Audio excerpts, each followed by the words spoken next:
Hi guys, welcome to Cine's next production. நம்ம silver Siva டைரக்ஷன்ல நம்ம சூர்யாவில் நடிச்சு இப்ப ரிலீஸ்க்கு தயாராக ஒரு படம் தான் கங்குவா. நம்ம தமிழ் சினிமா அந்த இணையசாகப்படிய ஒரு மிகப்பெரிய பிரம்மாண்டமான ஒரு படமா இந்த படம் அப்படிங்கிறது பார்க்கப்படுது. வேர்ல்டு வைடா கிட்டத்தட்ட 10 லாங்குவேஜிங் வர தியேட்டர்ஸ்ல ரிலீஸ் ஆகுது, 38 லாங்குவேஜிங் வர ரிலீஸ் ஆக போகுது.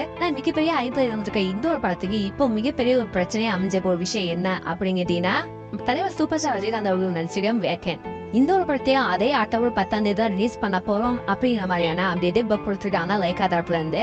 சோ இந்த ஒரு விஷயம் அப்படிங்கிறது தமிழ் ஆடியன்ஸுக்கு ரொம்ப ஷாக்கிங்கான அப்டேட் எல்லாம் கிடையாது. ரொம்ப நாளைக்கு முன்னாடி இந்த அப்டேட் தான் கிடைச்சதான். ஆனா அதை கன்ஃபார்ம் பண்ணதான் இப்ப பெரிய விஷயமா இருக்கு. கங்குவா படத்துக்கு முன்னாடியே வேட்டையம் படம் தான் அக்டோபர் 10 வரப்போறாங்க அப்படிங்கிற மாதிரியான என்ன அபிஷியல் அப்டேட்ஸ் தான் கிடைச்சு வந்துட்டு இருக்கு. ஆனா அது எதுவுமே கன்ஃபார்ம் பண்றதுக்கு முன்னாடியே கங்குவா டீம் சேர்ந்து அக்டோபர் 10 ரிலீஸ் ஆகும் அப்படிங்கிற அப்டேட்டை கொடுத்துட்டாங்க. சோ அதனால வேட்டையம் படம் ரிலீஸ் ஆகிறதுக்கு தாமதம் ஆகலாம் அப்படிங்கிற மாதிரியான அப்டேட் தான் கிடைச்சு வந்துட்டு இருந்துச்சு.